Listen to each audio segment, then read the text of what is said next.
Hello दोस्तों, मैं Vinod Kumar tech terrace VK channel पर आप सभी का फिर से स्वागत करता हूं। दोस्तों, जो हम लोगों का सीरीज चल रहा है एनटीपीसी प्रीवियस पेपर का, उसके अंतर्गत ये हम अगला वीडियो आपके लिए लेकर आए हैं। ये 7वां पेपर है एनटीपीसी का। चलिए इसके साइंस और जीके का प्रश्न को देखते हैं। देखिए, इसमें पहला प्रश्न आपका है, 14 दिसंबर 2015 को जारी हुई मानव विकास सूचकांक रिपोर्ट के अनुसार भारत का स्थान कौन सा है? तो यहाँ ऑप्शन नंबर बी आपका है 130वां। इसको छोड़ दीजिए, ये 2015 का करंट का क्वेश्चन है। चलिए आगे देखते हैं। अगला प्रश्न आपका है कि जड़त्व का नियम किनके द्वारा प्रतिपादित किया गया? तो option number A Isaac Newton के द्वारा। और गति का नियम भी किसने दिया? न्यूटन ने। इसको ध्यान रखिएगा।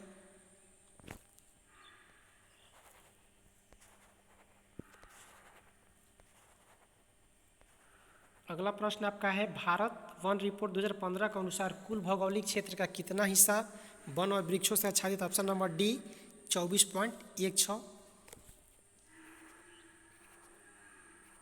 अगला प्रश्न आपका है, यूएसए का राष्ट्रीय खेल कौन सा है? Option number D baseball.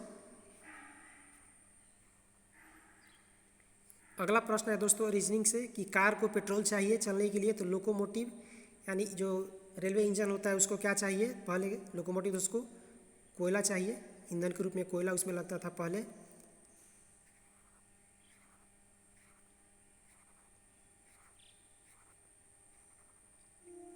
अगला प्रश्न आपका है, आईसीसी के भ्रष्टाचार रोधी निगरानी दल के लिए नामित क्रिकेटर का नाम क्या है? तो option number D Rahul Dravid. अगला प्रश्न, इसरो ने ASTROSAT नामक एस्ट्रोसट नामक भारत के पहले समर्पित खगोल विज्ञान उपग्रह का मिशन का नाम शुभारंभ कब किया? तो ऑप्शन नंबर डी 2015। दोस्तों, यहाँ पर मैथ और रीजनिंग के क्वेश्चन को आप पॉज करके सॉल्व कर सकते हैं।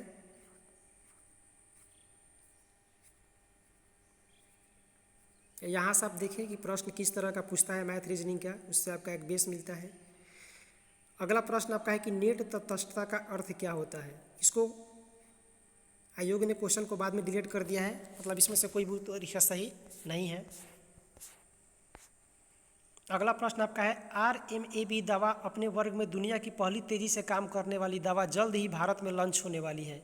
यह दवा किस बीमारी में काम आती है? तो ऑप्शन नंबर बी रेबीज रोधी दवा है RMAB।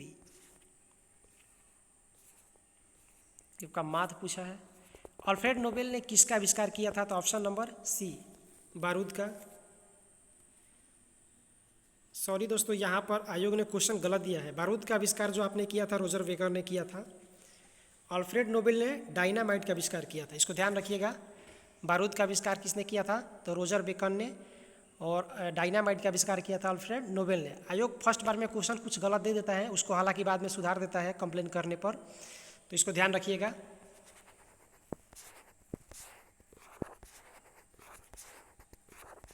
अगला प्रश्न आपका है, भारत का संविधान लागू हुआ? तो ऑप्शन नंबर ए 26 जनवरी 1950।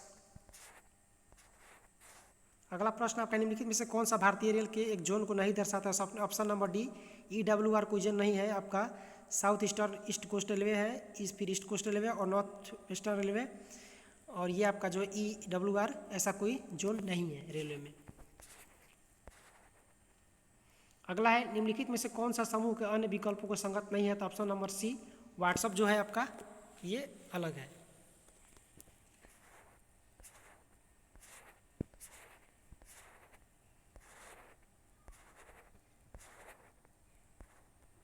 दादा भाई नौरोजी को गणित एवं भौतिक विज्ञान के प्रोफेसर के रूप में कहाँ पर नियुक्त किया गया था? तो option number D Elphinstone college Mumbai में। ध्यान रखिएगा प्रश्न को।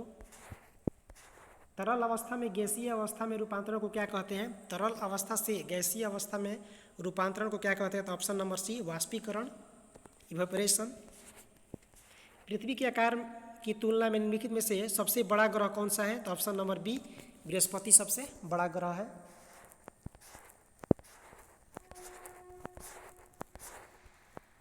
जेनेटिक इंजीनियरिंग के संबंध में भिन्न का पता लगे? तो ऑप्शन नंबर डी भिंडी। निम्नलिखित में से किसे पद्म विभूषण पुरस्कार से सम्मानित नहीं किया गया? तो option number D Sunil Gavaskar. बाकी तीनों लोग विश्वनाथ आनंद, एडमंड हिलेरी और सचिन तेंदुलकर जी को दिया गया था। ये उस टाइप का करंट है।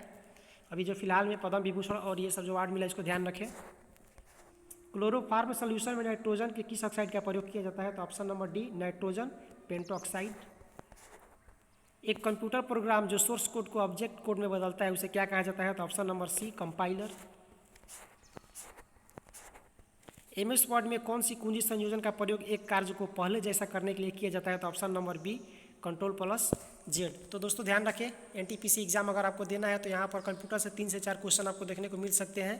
एक बार कंप्यूटर को भी एग्जाम से पहले अच्छा से रिवाइज कर लें। अगला आपका है कि बेकरी ब्रेड तो खाली स्थान मिल्क, तो ऑप्शन नंबर सी डेयरी। यानी बेकरी में आपका ब्रेड बनता है तो डेयरी में आपका क्या होता है? दूध यानी मिल्क पैक होता है। पानीपत रिफाइनरी किसके अंतर्गत आती है? तो option number A Indian oil corporation limited IOCL।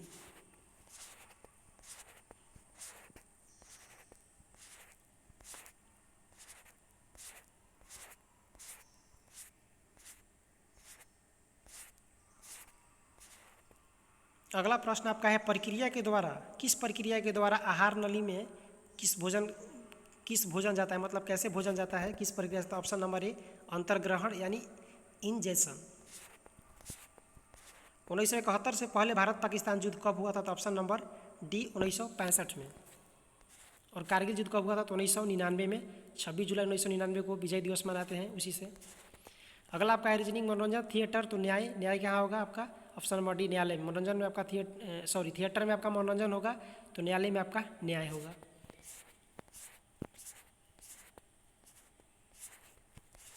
अगला प्रश्न आपका है कुष्ठ रोधी दिवस कब मनाया गया है? ऑप्शन नंबर डी 30 जनवरी 2016 को, यानी हर साल 30 जनवरी को कुष्ठ रोधी दिवस मनाया जाता है। अगला प्रश्न आपका है ग्रहों की गति के बारे में निम्नलिखित कथनों में से कौन सा सत्य है? तो ऑप्शन नंबर ए एक ग्रह की कक्षा 2 केंद्र बिंदु में एक में सूर्य के साथ अंडाकार है। एक ही से आपका कथन सत्य है, बाकी तीनों कथन गलत है। अगला प्रश्न आपका है इनमें से किस देश में सबसे छोटे सिक्के को पैसा नहीं कहा जाता है? तो ऑप्शन नंबर डी श्रीलंका। इसको छोड़िए, करंट का क्वेश्चन है उस टाइम का। परमाणु विखंडन खाली स्थान की एक प्रक्रिया है तो ऑप्शन नंबर बी एक भारी परमाणु नाभिक के उपखंड यानी नाभिक का टूटना। जब दो हल्के नाभिक मिलते हैं तो उसे संलयन कहते हैं, और जब एक बड़ा नाभिक टूटता है तो उसे विखंडन कहते हैं।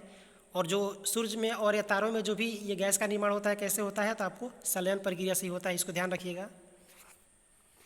भारत की जनगणना के अनुसार सबसे अधिक आबादी वाला राज्य कौन सा है? तो ऑप्शन नंबर सी उत्तर प्रदेश। और सबसे अधिक जनसंख्या घनत्व वाला का है? तो बिहार। यूनेस्को द्वारा भारत में विश्व धरोहर स्थलों की कुल कितनी संख्या चुनी गई है? तो ऑप्शन नंबर सी 32। ये उस समय का करंट है, अभी आपका कुछ बढ़ भी सकता है, इसको करंट से अपडेट रखें। टॉक्सिकोलॉजी किसका अध्ययन है? तो ऑप्शन नंबर बी जहर का। विष का अध्ययन एक टॉक्सिकोलॉजी कहलाता है। टॉक्सिको का वर्ड ही होता है विष, तो टॉक्सिकोलॉजी से विष यानी जहर का अध्ययन। ISI का पूरा नाम क्या है? तो ऑप्शन नंबर है इंटर सर्विसेज इंटेलिजेंस।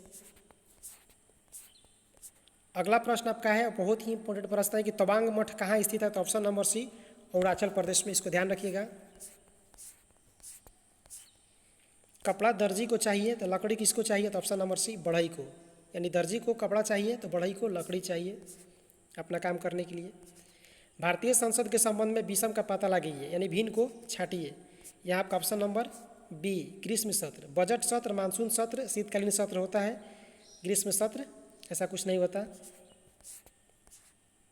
निम्नलिखित में से कौन सा प्रोग्रामिंग भाषाओं के समूह का सदस्य नहीं है? तो ऑप्शन नंबर बी POP3 कोई भाषा नहीं है। असेंबली लैंग्वेज होती है C++ और जावा होता है, जबकि ऑप्शन नंबर बी POP3 ऐसा कोई प्रोग्रामिंग भाषा नहीं है। तो देखिए इस सेट में आपको 3 क्वेश्चन मिल गया अभी तक कंप्यूटर से।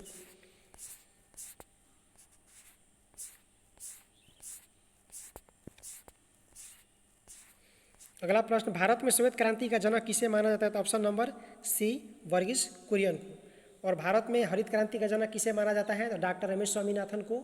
और विश्व स्तर पर हरित क्रांति का जनक किसे माना जाता है? तो नॉर्मन ई बोरलॉग को।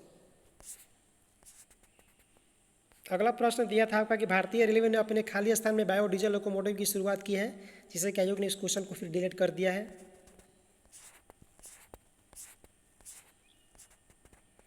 कम दूरी की वायरलेस कनेक्टिविटी की सुविधा प्रदान करता है, तो ऑप्शन नंबर सी ब्लूटूथ। ये चौथा क्वेश्चन आपका कंप्यूटर से।